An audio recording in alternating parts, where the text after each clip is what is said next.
Assalamualaikum warahmatullahi wabarakatuh. Selamat pagi anak-anak.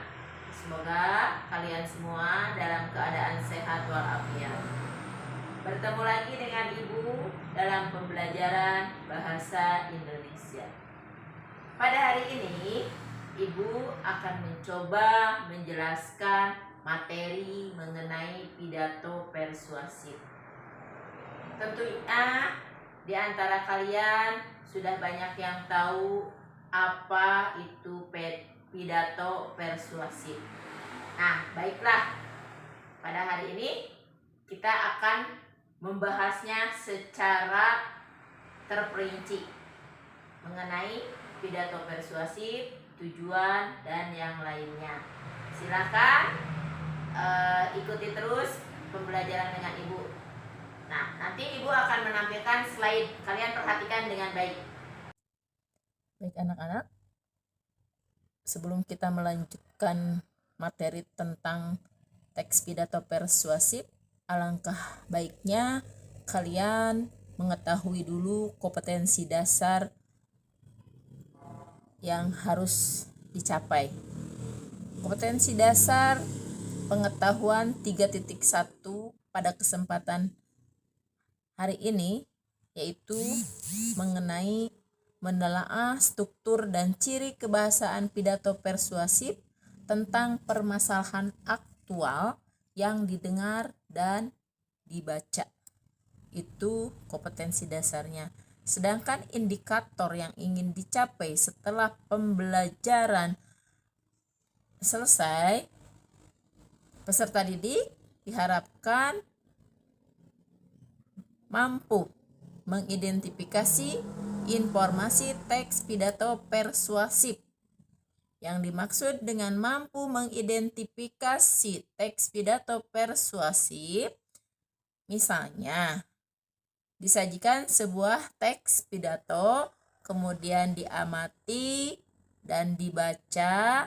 Setelah itu, kalian harus mampu menentukan judul teks pidato persuasif yang telah kalian amati dan baca tadi. Terus, kapan pidato tersebut disampaikan? Siapa yang menyampaikan pidato tersebut? Kemudian, kalian harus mampu menentukan kalimat mana yang menunjukkan kalimat yang menggunakan pendekatan etika, logika, dan emosi. Untuk lebih jelasnya, Ibu akan menyampaikan dulu apa itu pengertian pidato persuasif.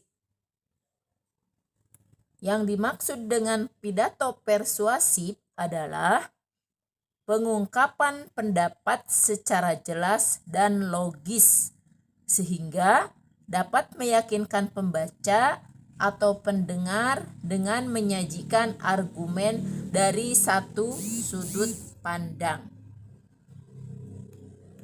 Kemudian, setelah kalian mengetahui pengertian pidato persuasif, kalian juga harus tahu apa tujuan pidato persuasif.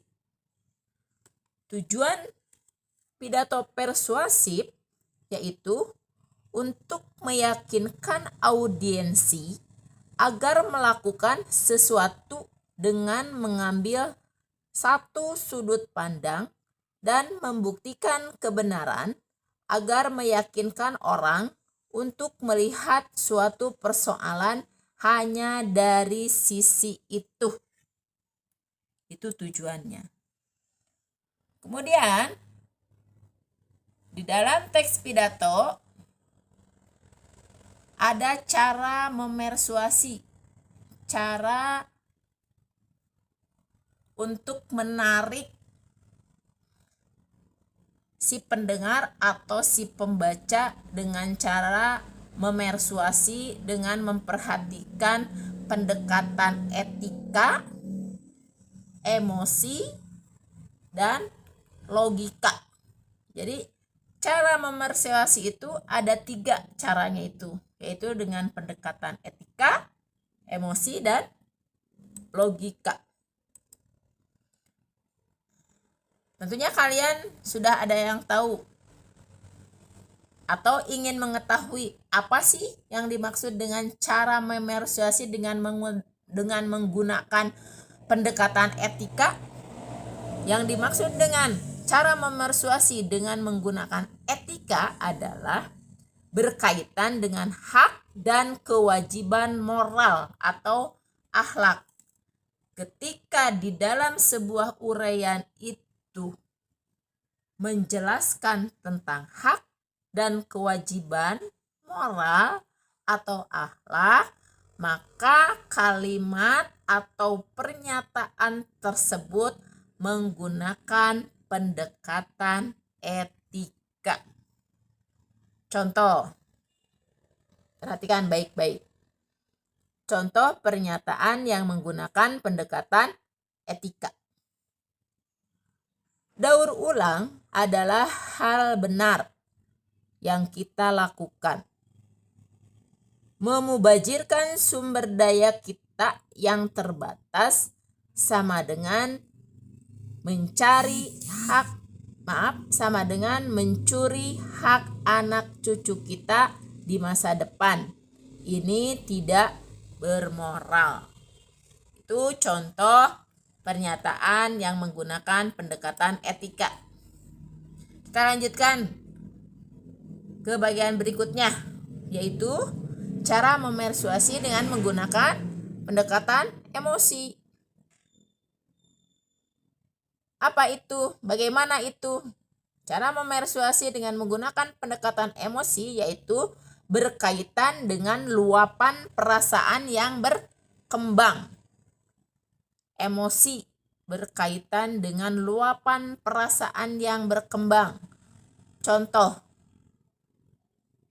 coba pikirkan, jutaan hewan kehilangan rumahnya setiap hari akibat pohon yang ditebang. Jika daur ulang berkelanjutan, kita dapat menyelamatkan banyak hutan yang indah. Itu contoh pernyataan yang menggunakan cara memersuasi dengan menggunakan emosi. Yang terakhir, cara memersuasi dengan menggunakan pendekatan logika, yaitu berkaitan dengan jalan pikiran yang masuk akal. Logika itu berkaitan dengan jalan pikiran yang masuk akal. Contohnya, pernyataan yang menggunakan pendekatan logika. Ketika paham bahwa cadangan sumber daya alam kita terbatas, kita dapat memperpanjang cadangan dengan daur ulang. Nah, itu ya cara memersuasi dengan menggunakan logika. Nah, itulah materi yang dapat disampaikan pada kesempatan hari ini. Jika kalian masih belum paham tentang cara membuat pernyataan dengan menggunakan cara memersuasi, membuat pernyataan dengan menggunakan logika, etika, dan emosi, silahkan tanyakan pada saat meet atau silahkan tanyakan di WA grup mata pelajaran. Penjelasan dari Ibu mengenai cara memersuasi dicukupkan dulu sampai di sini. Mohon maaf apabila ada kesalahan dan kekurangan. Terima kasih atas perhatiannya, atas kerjasamanya. Billahi taufiq wal hidayah. Wassalamualaikum warahmatullahi wabarakatuh.